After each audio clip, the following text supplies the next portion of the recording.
Good afternoon, everyone. Jelaine VanHelsing here. I was talking with a friend the other day and telling him how incredible rhubarb is for you. This is my giant pile of rhubarb, and I don't know, this is probably more like the average size of stock, but I've got lots of these little guys here. It was kind of like my last harvest of the season, so it was kind of like the little stragglers, but they're still absolutely amazing for you. Actually, I'm just going to read to you quickly the vitamins and minerals that are listed on the nutritional values. There's calcium, dietary fiber, iron, magnesium, protein, potassium, sugar, sodium, only 1.1 grams of sugar, just so you know, vitamin A, vitamin C, vitamin K, and zinc. So with that being said, you're probably already imagining how healthy this is for you. So basically, I want, not only do I love this, but I want to get my organs functioning better. It's very rich in dietary fibers, so super good that way, which is also good for weight loss and things like that. With all these different vitamins and stuff, we have like bone health, brain health, heart health, good for cholesterol and cardiovascular diseases and things like that.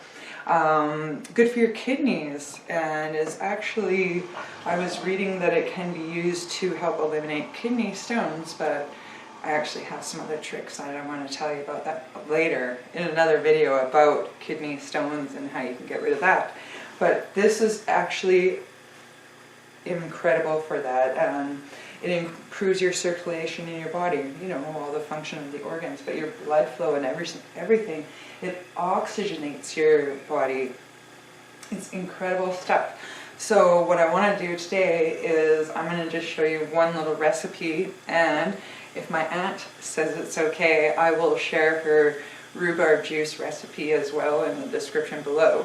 So what we want to do with all this rhubarb, I got a couple pots out, we're going to chop this up. So it's more important that we just chop it up evenly. So there we go. I've just got, you know, a few little pieces here, kind of evenly chopped. I'll wash that one off before I throw it in. So we're going to chop all this up and put it in the pot, and I will show you the next step from there. So let's chop this up.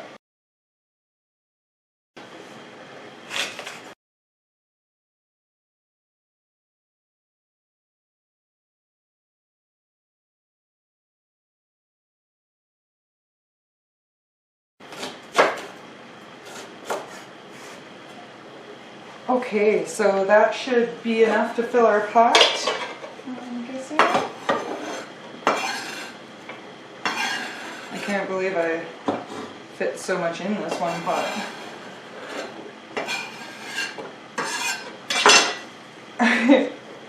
There we go. There's our beautiful rhubarb. Let me come a little closer, have a pretty look at it. It's so colorful and awesome. So I am going to fill this with just enough water that it almost covers it.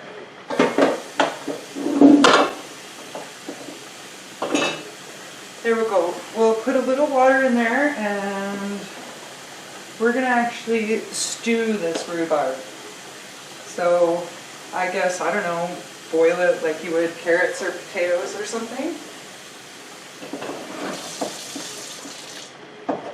We don't have to get too carried away because there's a lot of juices and stuff that come. So as you can, I don't know, you can see that. A little less water now than there was. Okay, but that's still a good amount of water. It seemed like way more went on the floor, but it's good. I always have a mess in my kitchen when I'm done, but I always say, when there's a mess, you know it was made with love, and it tastes amazing. So we're just going to let that cook for a little bit.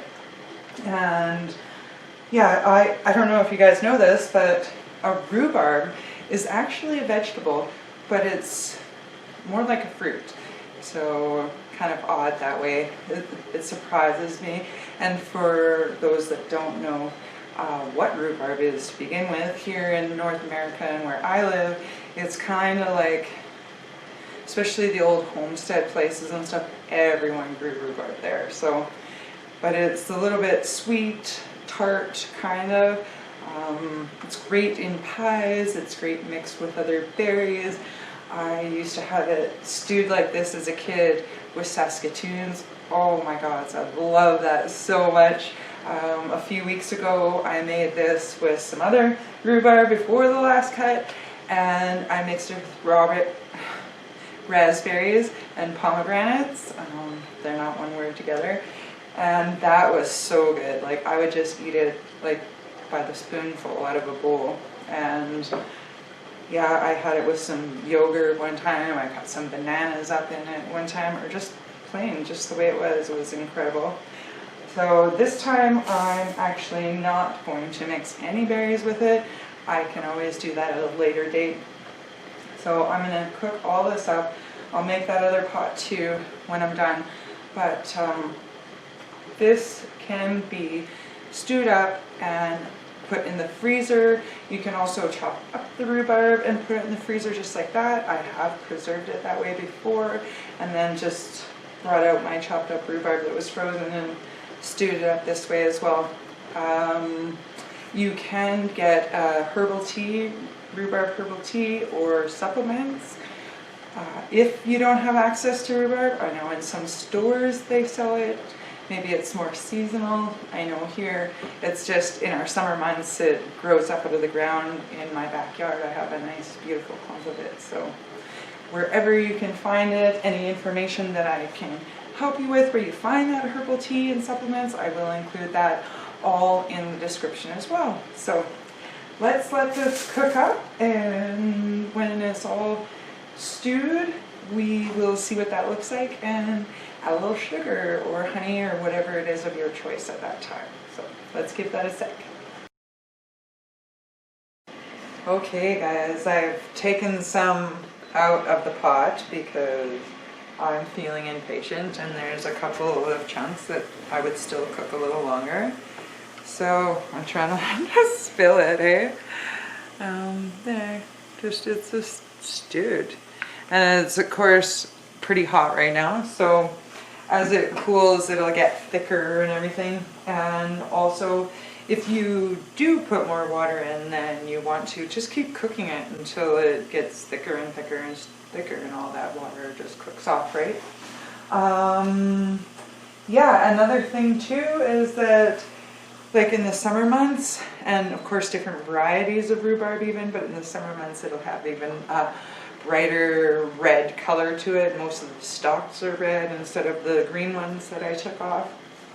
And oh, another thing that I didn't realize until later in life, that the leaves are actually poisonous. So like they have these great big huge leaves, and when I was a kid we would cut them off the rhubarb stalk like I just had here and put them on top of our heads as like rain hats. So I'm just like, and I'm imagining now like the poison running off in the rain, and but it's not that poisonous anyway.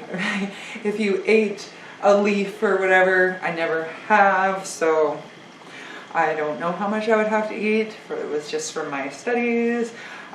Would make you nauseous. If you ate a lot of the leaves, it could kill you. But I would say that we would pretty well have to eat the tops off of all the rhubarb that I cut off here, probably to be a fatal amount. So anyway, there's the rhubarb. Oh, and another thing I didn't mention is it's really good to fight off cancer and the formation of cancer cells in the body. And I told you about the kidneys and anti-aging. Oh, it regulates the blood sugars in your body so you don't have all these spikes and stuff all the time. And yeah, I hope I have told you everything about it. And if I haven't, you'll find that in the description as well. So I'm going to enjoy my rhubarb and the health benefits of it. And I'll see you guys next week. Have a wonderful day.